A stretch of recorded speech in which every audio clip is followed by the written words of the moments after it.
geothermal power plants at River, and I also assist in Raleigh and Colville for bigger commodity plants. And I started all this by accident, by my dad pushing me to study electrical trade when I was 16, nightlife. I said, good, this is good. So my teacher said, you're really good, go to Chihuahua, a big college, and get more education. So I did, and I ended up with a good career. I was able to raise 4 kids and send them to college. That's not easy. And make good money. That's what you want to make, good money. So like she says, even though your thermal is full of men, I've seen females working over there at the north in Calipat. I spent 15 years over there, and some females were working with us, either in maintenance or either operations, which is just checking things and making readings. But for you, you got to think about what's going to give you a better position, a better money. Because the years go by, and then when you guys get together, you're going to feel embarrassed as you say, oh, I'm only a housewife, and I take care of 3, 4 kids, and I didn't go to a higher school, I'm not, you know. And the other girl is going to say, I'm a doctor, I'm a lawyer, I'm a something.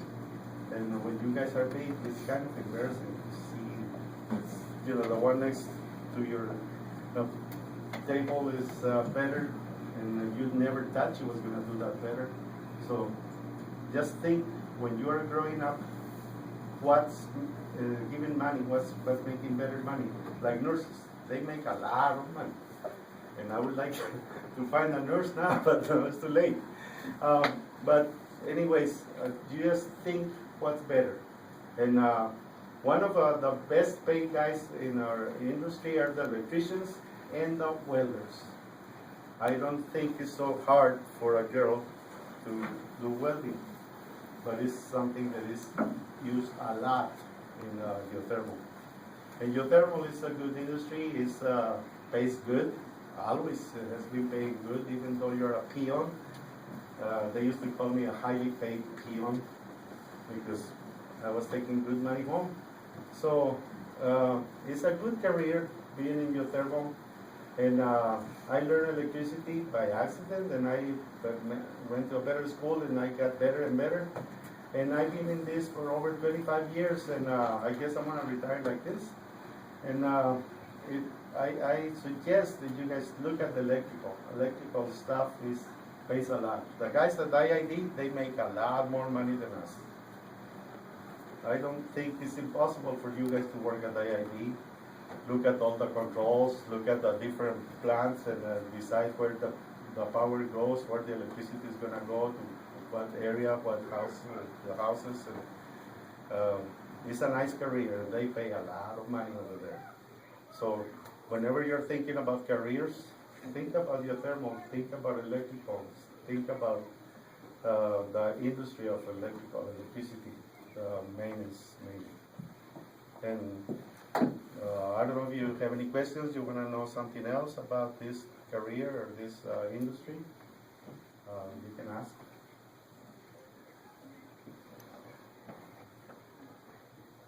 Do you guys want to know what a geothermal does?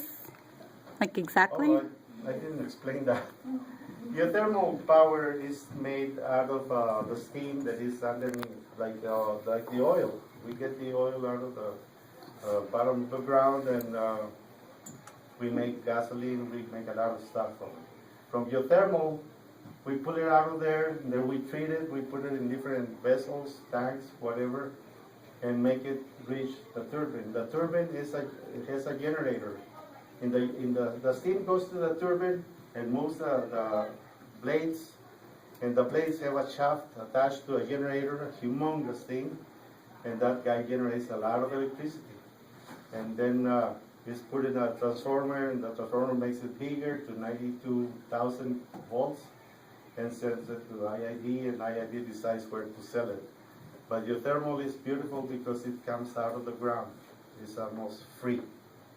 So that's why they pay a lot of money. You gotta have good skills to work with all this and to perform maintenance and repairs. And that's what I'm so proud of my career, because I probably don't do much physical work, but whenever they need me, it's because they need somebody with experience to go way over there 2 miles from here and fix this device that is not sending a good signal to the screen, so the guy that decides where the things go, but what to close, what to open, is going to be okay when he reads what he needs to read over there, from over there. So they cannot be just going outside and see everything. They need to see it in a screen, in different screens. And my job is to fix everything that looks good in there, either pressure, either temperature, flow, or the level in a tank. Everything has to be accurate, so they can decide if we're going to drain more water here, or we're going to put more water in the tank, or send more steam into a pipe. So that takes skill. Huh? It's something simple. You don't need that much. You can probably have high school plus a little bit of a trade in electrical. I'm not an engineer. I'm only a technician. And I told my kids years later, I'm only a simple technician. And make that good money. Why? Because I get experience. And I'm in the trade that pays. Right? If you choose something that pays good, you're going to be okay. And you're going to do better and better and better. And the better you get, the more they pay you. Because they know you're awesome, you're good. You know, if you're just an average labor dude, you're going to make maybe average wages or good, but not so good when you become specialized in something. And that's what I did. I did only 3 years of technical school. I wish I was an engineer, but I was close. And I decided to get married and have kids, and that was it. No more school. And it's possible. You can go to school after that, but don't ever give up going to get some more education. If you need to go to a different trade, go to a different trade. If you need to go for welding, like I said, go for welding. Try different things until you find something that you like and tastes good, that you're going to feel comfortable. When years later, when you get to see your friends from junior high and say, hey, I'm working at this company, at IID, or this and that, you know, and you're going to feel proud about that. And I send my kids to college. You know, it's something that right now you're just enjoying life and going to school because your parents sent you to school, probably. But think about it. You're going to grow up, you're going to need something. You're going to need an education, you're going to need something specialized on. And make good money for your kids, because you're going to have kids probably. So, and that's what I think, that's what I recommend for you guys to do. Okay, any more questions? What do you do? Huh? On a basic day or on a day, what do you do every day? What I do is I show up to drink coffee for about an hour with the bosses and my supervisor and my co-workers, and then they're going to decide. Because we have so much experience, we don't need to go crazy right away unless something is burning. But if not, they just tell you they need somebody there, they need somebody in this motor, they need somebody to open or close this valve that is not operating. And the priority is going to decide if you get up real quick or you stay for an hour drinking coffee and donuts. You know, but yeah, that's what you're doing, and you're trying to keep the power generating, to avoid the plant from stopping. So if it's really important, you won't even have break or lunch. You stay there until you fix it. Or you stay until midnight until you fix it. Then you go home. That's the importance of geothermal. That's the importance of our experience. But we gotta fix that stuff, and that's it.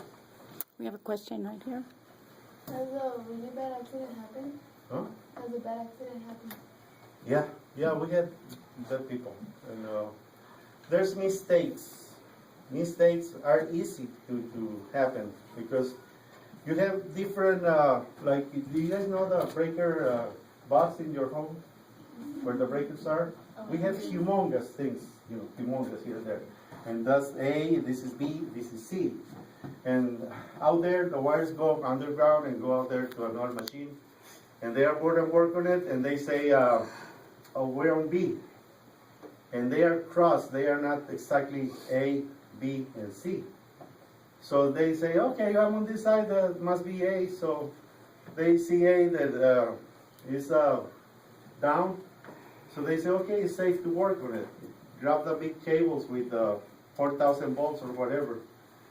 But then you're not on A, you're on B, and it's alive.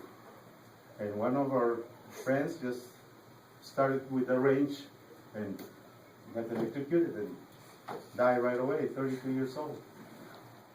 And accidents happen, yes. There is a lot of accidents. There's a lot of them, just had burned hands, burned fingers, but that's because mistakes.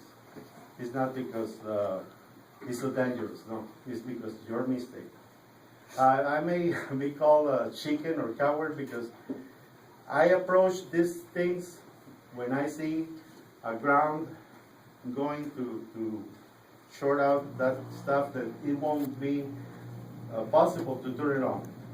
So if you have what we call a ground, a safe ground, it's on the live, on the real heavy wires, and that goes to ground. If somebody tries to turn it on, it'll spark and it won't turn on. So that's the way I'm safe, and I've been safe all these 35 years or plus. But accidents, yes, it should happen. And bad. Does anyone else have a question? You work everything. Monday through Friday. We say we work, but it's better to say we show up for work. If we work or we don't work, it's up to the place. If it's in need of a lot of maintenance, yes, we do a lot of work. If there's almost no need, we're just going to be driving around, looking at the stuff safely, and replacing things that don't have that much importance, but they need to be replaced. And easy things. Yes. Have another day, another 8 hours, another pay. Any more? Okay, can we please give him a round of applause and thank him for being here?